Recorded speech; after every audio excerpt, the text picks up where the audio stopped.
Bonsoir tout le monde, que Dieu vous bénisse. C'est avec une très grande joie que je viens encore devant vous dans ce Facebook Live pour faire un enseignement. J'ai pris mon avion aujourd'hui pour Nairobi pour Kinshasa. Et là, je suis au lunch de Kenya Airways. Et lorsque j'étais dans l'avion, mon protocole, Pat Carr me dit toujours, Papa, il semble que tu es toujours très inspiré quand tu es dans l'avion. Je lui fais toujours la blague pour lui dire, bon, le boss n'est pas très loin de moi. Et quand je suis dans l'avion, en général, j'ai beaucoup de mes messages dans l'avion, les assemblées générales des sentinelles, plusieurs prédications que j'ai prêchées qui ont béni le corps de Christ. Je les ai reçues au fait dans l'avion. Et pendant que j'étais dans l'avion en train de prier et de dormir, j'ai commencé à recevoir un téléchargement. Et Dieu a commencé à me parler sur une dimension du ministère prophétique que l'on appelle les prophètes songeurs. Alors c'était tellement fort, je suis avec Daniel, alors qu'on passait tout ce qu'il y a comme formalité. Je lui ai dit, fils, le Saint-Esprit est en train de me parler et c'est très fort dans mon esprit. Alors, j'aimerais partager avec vous et je sens une forte onction de l'Esprit pendant que je vais partager ces choses. Et je crois que Dieu bénira tous ceux qui ont des ministères prophétiques ou bien tous ceux qui opèrent dans le prophétique. Parce que tout prophète est prophétique, mais tout ce qui est dans un courant prophétique n'est pas forcément prophète. Voyez-vous, les 70 prophétisés, après avoir reçu l'Esprit en portion qu'il y avait sur Moïse. Mais Moïse était le prophète, mais tous n'étaient pas les prophètes. Il y a une différence entre expérimenter le prophétique et être prophète. Et c'est deux choses totalement différentes.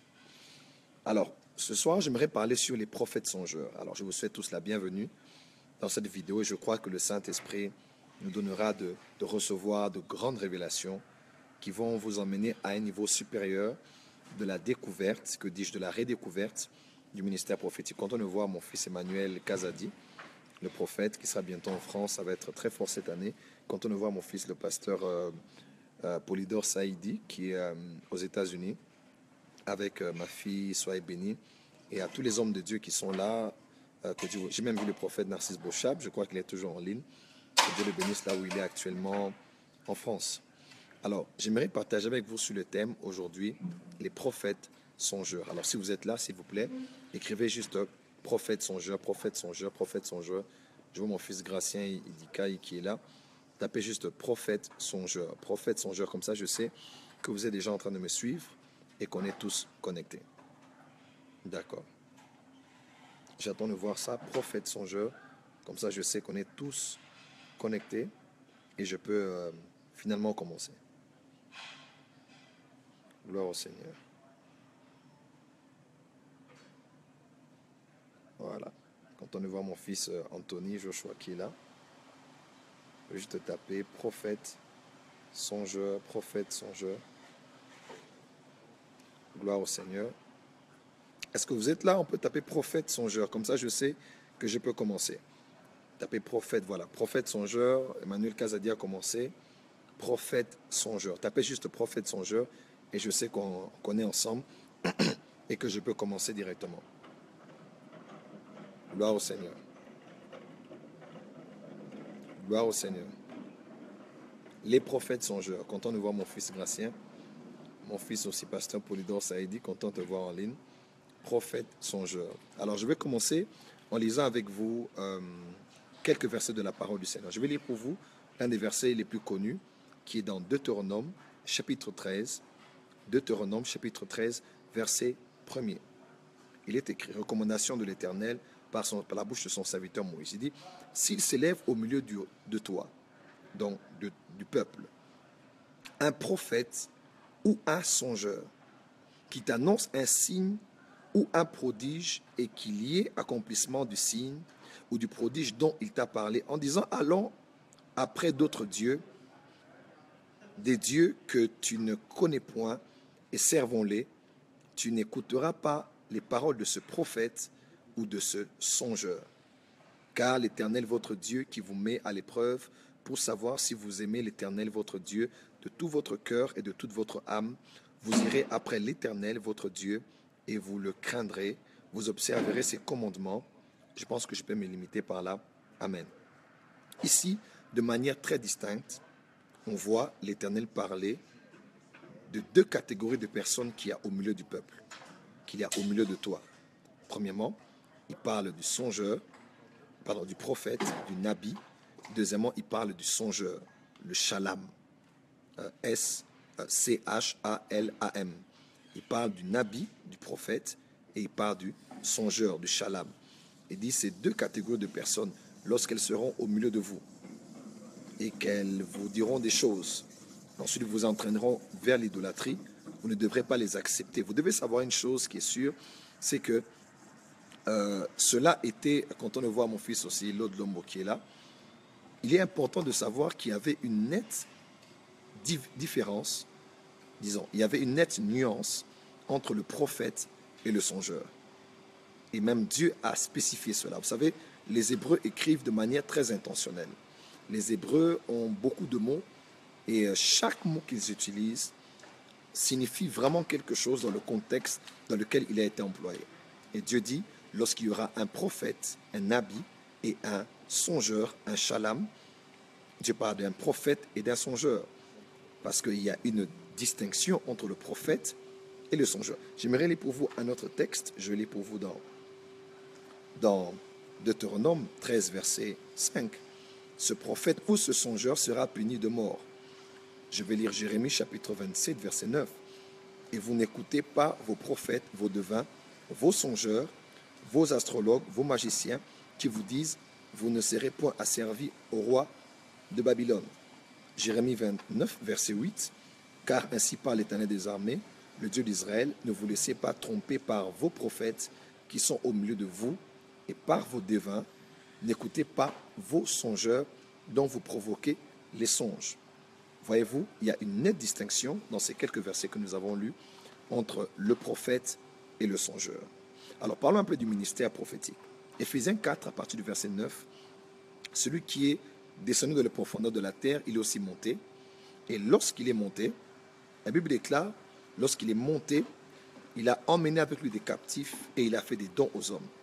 Il a fait des apôtres, des prophètes, des évangélistes, des pasteurs et des docteurs pour le perfectionnement des saints en vue de l'œuvre du ministère et de l'édification du corps du Christ. Ok? Donc on nous parle ici des 5 ministères post-ascension. En fait, à vrai dire, je l'ai enseigné à Bujumbura, les 5 ministères n'existent pas.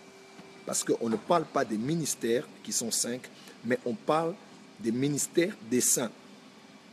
Ok? En vue de l'œuvre du ministère et de l'édification du corps du Christ. Quand on parle de perfectionnement des saints en vue de l'œuvre du ministère, c'est le ministère des saints. Mais on ne parle pas de ces 5 dons comme étant des ministères. Ok? Donc normalement, ce sont les dons de Christ. Ce sont les 5 dons.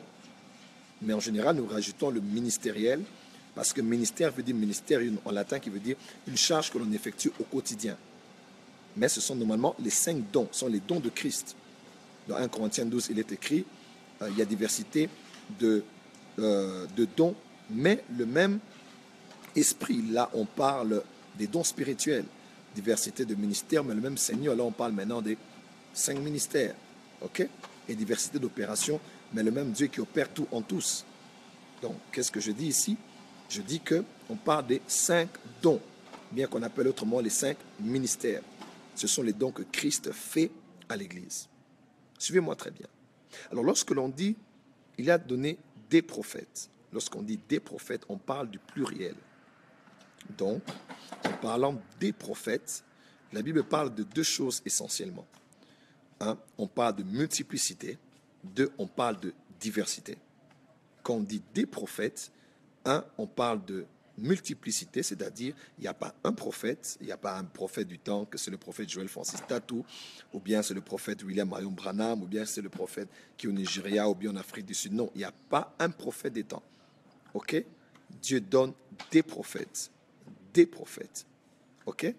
Multiplicité. Il n'y a pas un prophète que Dieu a donné comme don à l'Église. Il y a des prophètes. Il a fait des dons à l'Église de plusieurs prophètes. Ok? 1, on parle de multiplicité. Deuxièmement, on parle de diversité. C'est-à-dire, à part le fait qu'ils soient nombreux, à part le fait qu'il n'en ait pas un. Il y a aussi un fait qu'il faut considérer, c'est qu'ils ne sont pas pareils. Autant qu'il y a plusieurs apôtres, mais tous les apôtres n'ont pas les mêmes particularités, les mêmes messages, les mêmes sphères d'influence. Autant qu'il y a plusieurs évangélistes, mais tous les évangélistes n'opèrent pas de la même manière. Vous voyez un peu, quand on parle des prophètes, on parle aussi de diversité. Vous savez, au ciel, il n'y a pas de photocopieuse. Dieu ne souffre pas de problèmes d'inspiration. Dieu a plusieurs images, plusieurs... Vous savez qu'il y a plus de 70 000 chants qui sont composés par jour. 70 000 chants composés par jour. Imaginez-vous le nombre de mélodies que vous avez entendues depuis que vous êtes né. Des chansons, des mélodies. Le nombre de chansons que vous avez déjà entendues. Il y a toujours une nuance dans toutes ces chansons-là. Parce que Dieu est un Dieu qui aime l'innovation. Il ne souffre pas d'un problème d'inspiration. Regardez, quel que soit le nombre de personnes qui a sur la Terre, plus de 7 milliards d'habitants, nos empreintes digitales ne se ressemblent pas du tout. Il faut être même des jumeaux, vous ne vous ressemblerez pas. Vous voyez un peu, regardez dans un manguier, vous allez voir tout un tas de feuilles. Mais il n'y a pas de feuilles qui sont identiques. Voyez-vous, même les deux mains du même corps ne sont pas identiques par rapport à leur forme, même à leur taille. Il n'y a rien d'exact. Voyez-vous? Donc Dieu est un Dieu de diversité. Alors lorsqu'on parle sur la diversité des ministères prophétiques, j'ai enseigné ça d'ailleurs le samedi passé, alors que j'étais en train de... J'ai fait une cérémonie d'ordination pour ordonner l'un de mes fils comme le premier prophète ordonné au Burundi, Herbert Ivanov. J'ai parlé sur les types des prophètes. Et mon point central, c'était de parler sur le prophète thaumaturge. Thaumaturge, dans la littérature chrétienne, on parle en général du thaumaturge comme étant du faiseur de prodiges. Lorsque l'on décortique les mots en grec ou même en latin, ça veut dire pratiquement la même chose. C'est le faiseur de prodiges. Donc, dans la Bible, il y a aussi des prophètes qu'on appelle les prophètes thaumaturges. Là, je vous réserve un autre enseignement. Les prophètes thaumaturges. Mais dans ces catégories, plusieurs types de prophètes que j'ai cités, une dizaine au maximum, il y a une catégorie de prophètes dont j'ai cité que l'on appelle les prophètes songeurs. Les prophètes songeurs. La Bible reconnaît qu'il y a des prophètes, mais qu'il y a aussi des songeurs. Qu'il y a des songeurs et qu'il y a aussi des prophètes. Alors, songeur, en hébreu, veut dire shalom. Shalom ne veut pas seulement dire songeur, mais veut dire aussi songe, rêve. Et shalom fait aussi référence à l'action d'avoir ou de recevoir le songe. Vous allez voir, quand vous étudiez l'hébreu, vous allez voir que lorsqu'on parle souvent de j'ai eu un songe, ou bien il eut un songe, shalom ne se réfère pas uniquement au songe que l'on a eu, mais shalom se réfère aussi à l'action d'avoir reçu, au fait d'avoir reçu, à l'expérience au fait d'avoir reçu. Shalom, vous allez voir plusieurs fois en hébreu, chazon, chaza, chosé. Vous voyez, c'est les mêmes références avec les voyants, ou bien la vision, ou bien le fait de percevoir en esprit, le fait d'observer en esprit. Donc on parle des songeurs. Voilà. Là on est dans Deutéronome 13 à partir du verset 1er. On parle des prophètes et des songeurs. Et si j'aimerais dire ceci, il y a plusieurs types de prophètes. Les prophètes n'ont pas le même mode d'opération. Certains prophètes, même j'ai vu, moi-même je le dis toujours de manière basique, un prophète doit connaître la parole, un prophète doit prêcher les Écritures, doit prêcher prophétiquement. Mais à vrai dire, nous devons savoir quelque chose qui est très important, c'est que si on ne garde que le ministère prophétique dans le cadre de la prédication de la parole, on va rater beaucoup de choses parce que Anne, la prophétesse, reconnue d'ailleurs dans la période de transition, c'était une femme qui intercédait, elle priait, mais on ne l'a pas vu prêcher un seul message. Voyez-vous, il y a des prophètes comme ça, leur onction prophétique, ce sont des ministres prophètes dans le corps de Christ, mais leur onction prophétique, c'est dans le chamar, c'est dans la dimension de watchman, des sentinelles. Leur rôle à eux, c'est d'être sous la tour, de prier, de jeûner. Ils ne sont pas que des intercesseurs, ce sont vraiment des ministres prophètes établis dans le corps de Christ, mais dont l'onction prophétique opère beaucoup dans le domaine de l'intercession. Eux, ils veillent sur l'église corps de Christ pour la protéger et pour la préserver. Et vous voyez, il y a aussi des prophètes psalmistes. Il y a des prophètes dont l'onction prophétique qu'il a ne se manifeste pas forcément dans les prédications prophétiques, mais dans les chants prophétiques. Cette personne n'est pas qu'un frère qui a un don, bien qui est inspiré, mais c'est un prophète, un ministre prophète dans les 5 dons de Christ. Mais son type d'onction prophétique, c'est d'opérer dans la musique. En Chronique chapitre 25, les fils d'Aman, de Géduthun et d'Azaph. Donc Azaph était prophète, Aman était prophète, Géduthun était prophète. On dit, ces 3 familles avec leur père, leurs enfants prophétisaient avec les instruments de musique et c'était des voyants. Ils prophétisaient avec les instruments de musique. Donc leur onction prophétique était établie dans le domaine de la musique. Et voyez-vous, quand vous lisez par exemple les psaumes messianiques, les psaumes 20, psaume 21, qu'on parle même de la trahison du maître, par celui qui était avec lui, qui se couchait avec lui. Vous voyez un peu, on parle là d'une prophétie, ce sont des prophéties messianiques. Vous allez voir Ésaïe aussi dans cette dimension des prophéties messianiques. Mais en général, les psaumes ont la dimension maintenant des chants. C'était des hymnes, des chants, ceux qu'on chantait. Donc pendant que les Juifs chantaient, ils ne savaient pas, ils étaient en train de prophétiser sur la passion de Christ, sur la trahison, sur comment il allait souffrir. Psaume 20, 21, 22, 23, et ainsi de suite. Ça, c'est la dimension. Il y a des prophètes comme ça, c'est son ministère prophétique qui opère dans la musique, qui opère dans l'intercession. Mais là, il y a des prophètes que l'on appelle des prophètes voyants. J'aimerais dire une chose ici. Tout songeur est un prophète, mais tout prophète n'est pas forcément songeur. Ok? Je répète, tout songeur est un prophète. Je ne parle pas des personnes qui reçoivent des songes circonstanciellement. Mais si je parle des songeurs, voyez-vous, des songeurs. Je ne parle pas, c'est la différence entre intercéder et être intercesseur. Il y a des gens qui font l'intercession, mais il y a des gens qui sont des intercesseurs. Parce que être intercesseur, ce n'est pas la prière.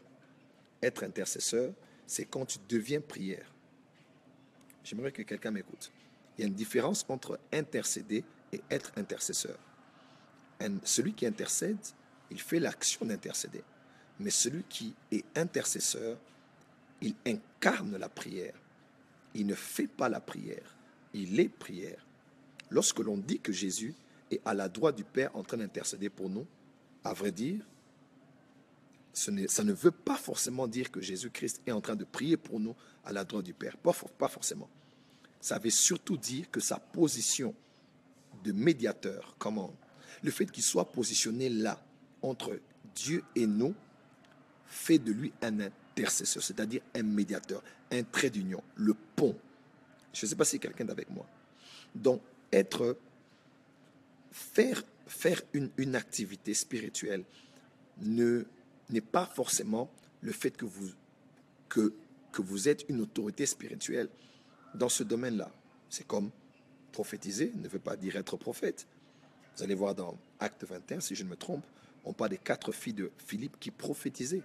Le verset qui suit, on dit, un prophète vint et s'appelait Agabus. C'est la différence d'ailleurs qu'il y a entre le don de la prophétie et le ministère prophétique. Les 4 filles vierges de Philippe, l'un des 7 des diacres, prophétisaient. Mais on n'a pas dit qu'elles étaient des prophétesses. Mais le verset qui suit, on dit, un prophète nommé Agabus. C'est la différence entre ceux qui prophétisent et ceux qui sont prophètes. Alors faites attention, ce n'est pas parce que vous avez donné 2 ou 3 paroles de connaissance en l'espace d'une semaine que vous êtes directement prophète, s'il vous plaît. Vous n'êtes pas prophète parce que vous prophétisez. Ok? Et vous n'êtes pas francophone parce que vous parlez quelquefois français. Vous voyez un peu? Ce n'est pas parce qu'on intercède qu'on est intercesseur. Parce qu'un intercesseur, il ne fait pas seulement la prière, mais il est prière. Il peut juste se tenir devant Dieu, il lève les mains et le ciel s'ouvre. Pourquoi? Parce qu'il est une autorité spirituelle incarnant la prière de laquelle sort le parfum qui monte dans la présence de Dieu. Voyez-vous, tout songeur est un prophète, mais tout prophète n'est pas forcément songeur. Il y a de ces prophètes qui sont songeurs. Qui est un songeur? Un songeur est un prophète, est une dimension du ministère prophétique dans laquelle la majeure partie des révélations prophétiques que l'on a cela dans le domaine des songes. Qui est un songeur? C'est un prophète à qui Dieu parle en général en passant par la voie des songes pour lui communiquer sa pensée. À l'instar d'un prophète qui s'appelle Daniel. L'Éternel est juste, l'Éternel est mon juge. Daniel. Le 3/4 des paroles prophétiques que Daniel a eu à voir, il ne les a pas eues en étant éveillé. À part la vision de Daniel, chapitre 10, on ne précise pas que c'était un songe. Il avait les yeux ouverts et il a eu une vision. Une vision ouverte. Et Dieu a commencé à lui parler de beaucoup de choses. Mais quand vous lisez Daniel chapitre 2, vous le voyez, révélé par la miséricorde de Dieu, comme il a su bien le dire, il a révélé le songe caché du roi. 2, il a même donné l'interprétation de cela. Deuxièmement, Daniel chapitre 4, vous allez voir, on parle de Daniel qui parle du songe et qui explique le songe. Ok? Parce qu'on dit que Daniel avait la faculté d'interpréter toutes les visions et tous les songes. Troisièmement, dans Daniel 5, Daniel avait la capacité, il avait des lumières, il pouvait expliquer toutes les questions difficiles.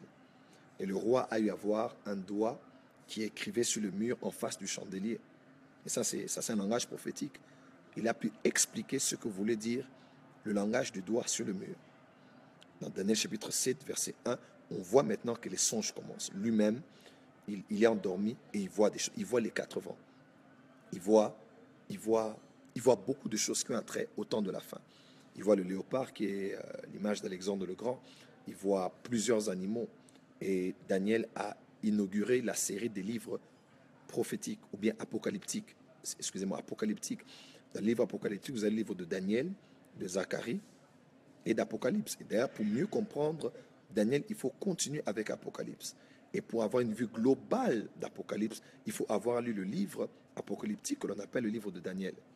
Là, d'ailleurs, il a tenu sceller certaines choses qui devaient être révélées dans les temps de la fin, dans les temps dans lesquels nous sommes.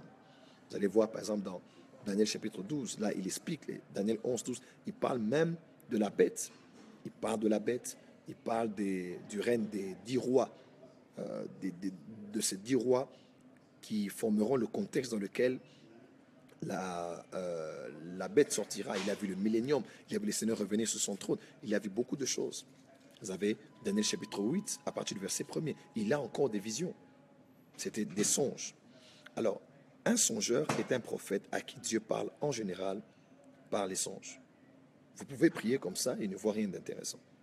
Vous pouvez prier, il prêche et il prophétise même, mais le grand lot, la majeure partie des révélations prophétiques que Dieu le donne, il le reçoit par des songes. Les songes, j'ai enseigné sur les songes récemment, vous pourrez voir les vidéos sur YouTube. C'est un prophète à qui Dieu parle en général par les songes. Et ce que j'aime, c'est que le monde des songes, c'est le monde des chiffres, c'est le monde des lettres, c'est le monde des couleurs, c'est le monde des formes et des images, c'est le monde des représentations. Il a dit, mais Moïse voit une représentation de l'Éternel. Vous vous rappelez, lorsque Dieu parlait à Aaron, lorsqu'il était en train de calomnier Moïse à cause du fait qu'il avait répudié sa femme avec Myriam.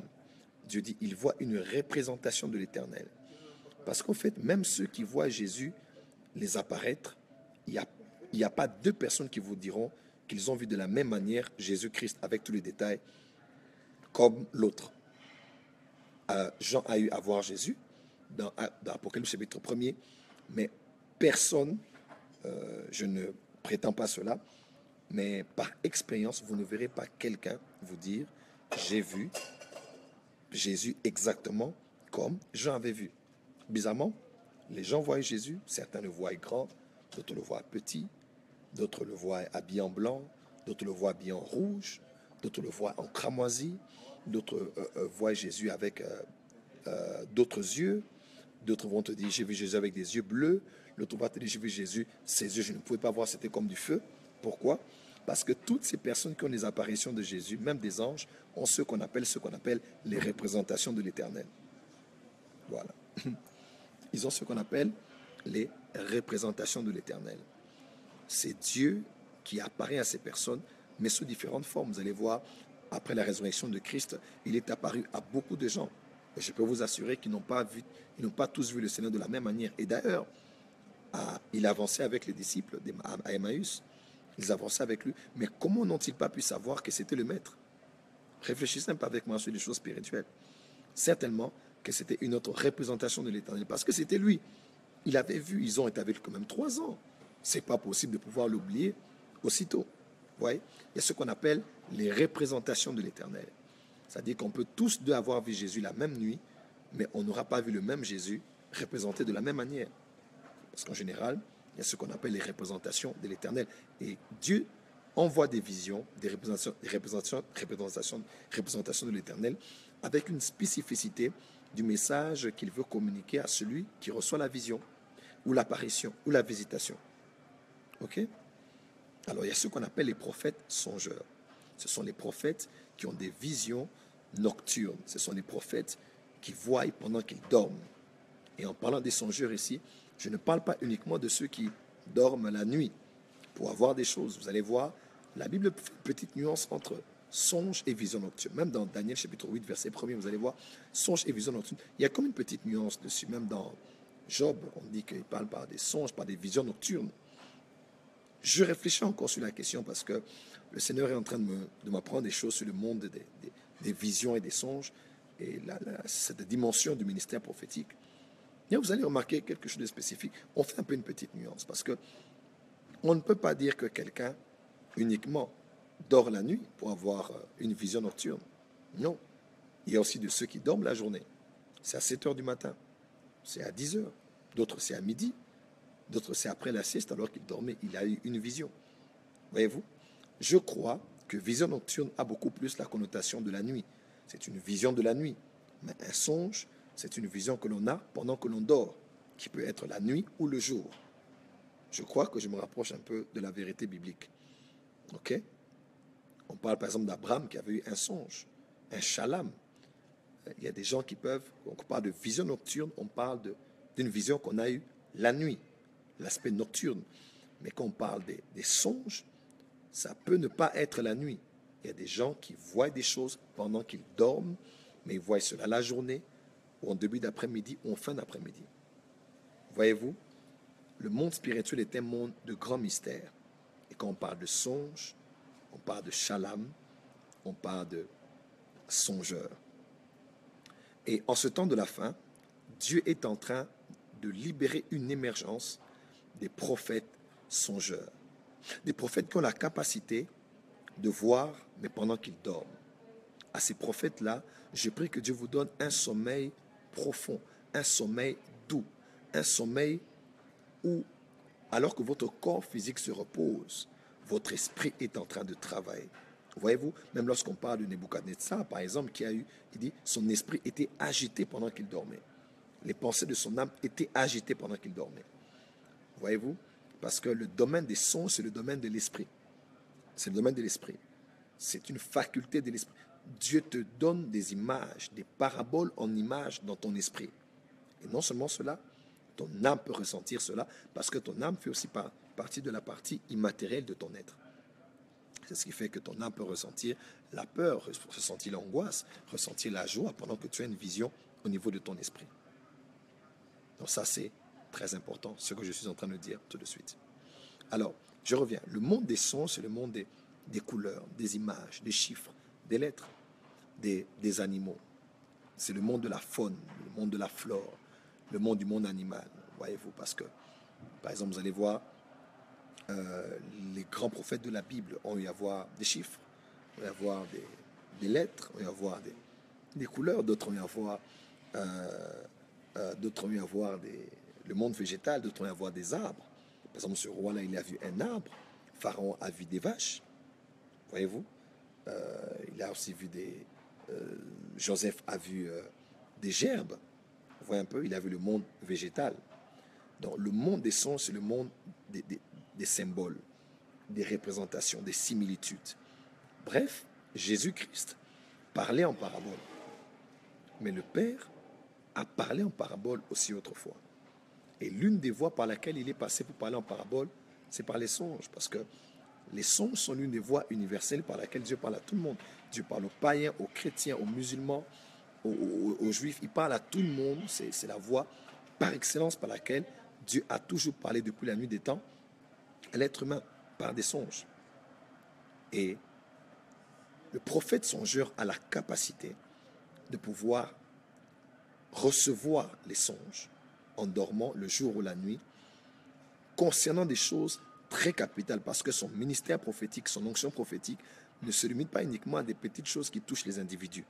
Sinon, il est au niveau de tout le monde, parce que nos frères à la maison ont des songes sur nous, nos sœurs, nos voisins du quartier, nos collègues du travail. Le prophète songeur, lui, parce que c'est un ministre établi, il a une onction spéciale dans le domaine des songes.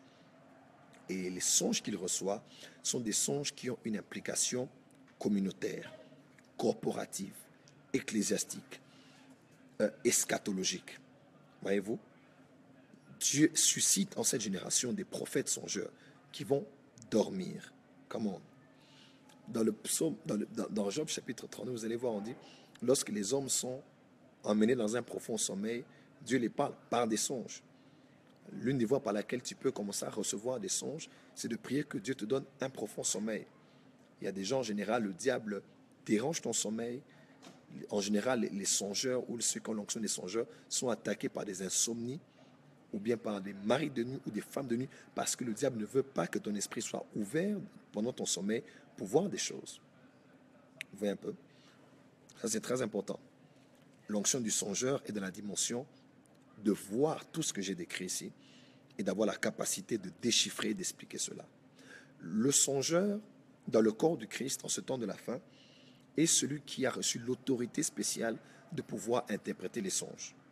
Et tous les songes et toutes les visions, autant que Daniel. N'importe quel chrétien peut interpréter les songes de manière basique. N'importe quel prophète peut interpréter les songes. Mais le songeur a une onction spéciale dans laquelle il opère dans le monde des songes. Non seulement qu'il voit, non seulement qu'il interprète, qu'il explique ce qu'il a vu, mais aussi il peut agir avec cette onction dans la vie des autres. On a appelé Joseph le songeur. Il avait vu, mais il a pu aussi interpréter dans la prison les songes de les chansons et du panétier, mais aussi de Pharaon. Voyez-vous, un songeur a l'autorité spirituelle dans le domaine des songes. Il voit, il interprète, mais aussi il peut interpréter ce que les autres ont vu et ressortir l'aspect prophétique de ces songes, surtout quand ce sont des songes qui ont une connotation beaucoup plus communautaire, corporative, et qui déterminent l'avenir d'une cité, l'avenir d'une nation, l'avenir d'un pays, l'avenir d'un continent, l'avenir du monde. Et c'est dans cette dimension que Dieu attend les songeurs en ce temps de la fin. Nous avons reçu vos songes. J'ai eu plus de 200 songes par mail. Nous allons avoir une séance spéciale bientôt, où je vais interpréter les songes que vous avez envoyés, mais aussi où nous allons interpréter live les songes que les gens reçoivent. Parce que Dieu est en train de susciter des songeurs en ce temps de la fin. Pourquoi est-ce que je dis cela? Même le roi a dit, il va couvrir d'or la personne qui va interpréter le songe qu'il a vu. Voyez-vous, il y a des personnes qui ont raté des millions de dollars dans des contrats uniquement parce qu'ils ont négligé un songe. Donc, l'avenir du monde peut être détenu dans un songe. Je vous ai parlé de Albert Einstein qui a posé les premières bases de la théorie de la relativité à partir d'un songe qu'il avait eu. Vous voyez un peu? La personne qui a innové dans le domaine des machines à coudre, il a vu la machine à coudre dans un songe. Abraham Lincoln a vu sa mort dans un songe.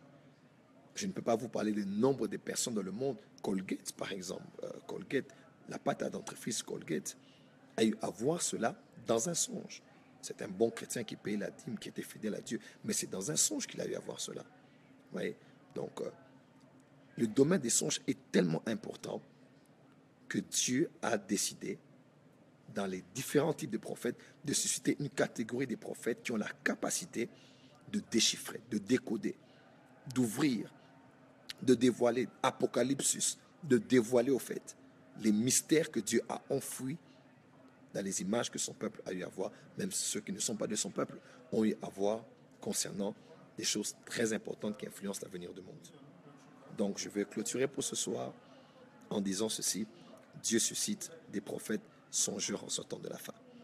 Et ces prophètes-là vont voir, vont interpréter, mais vont aussi interpréter les songes des autres avec une autre onction, une autre autorité, allant beaucoup plus en profondeur que certaines interprétations que nous faisons des songes communs que nous avons autour de nous.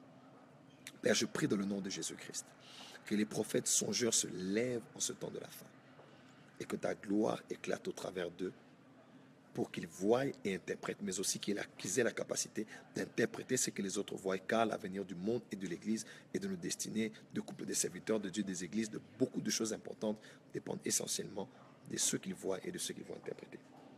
Au nom de Jésus-Christ. Amen. Voilà. C'était notre petit message d'introduction sur les prophètes songeurs. Je voulais juste poser les bases sans aller en profondeur sur ce sujet. Et j'aimerais dire une chose importante, c'est que dans tous les types de prophètes ne sont pas individuels. Il y a souvent des mixtes. Vous allez voir, Daniel est un prophète de la cour, mais c'est aussi un prophète songeur. Vous voyez un peu? Dieu peut mixer 2 ou 3 dimensions dans un seul prophète. Il peut être un prophète songeur, en même temps un prophète de la cour et un prophète apocalyptique. Vous voyez un peu? Il peut être un prophète songeur, mais aussi un prophète thaumaturge. Il peut être, par exemple, un prophète psalmiste, tout en étant un prophète songeur. Parce qu'il y a souvent mélange, complémentarité, synchronisation de toutes ces grâces que Dieu a libérées dans le corps du Christ pour bénéficier au peuple de Dieu. Voilà le message que j'avais à vous partager ce soir. Les prophètes songeurs sont une réalité. Encore aujourd'hui, il y a des prophètes qui ont une onction spéciale pour voir. Il semble même que dans le palais, en Grande-Bretagne, au service de la reine, il y a des voyants. Mais leur mission à eux, leur travail, ils sont payés, ils viennent seulement au travail et ils dorment. Nostradamus, par exemple, la majeure partie des visions qu'il avait eues, c'était pendant qu'il dormait. Vous allez même voir aux États-Unis, il paraît qu'il y a des voyants au service de la Maison-Blanche, même de la sécurité américaine.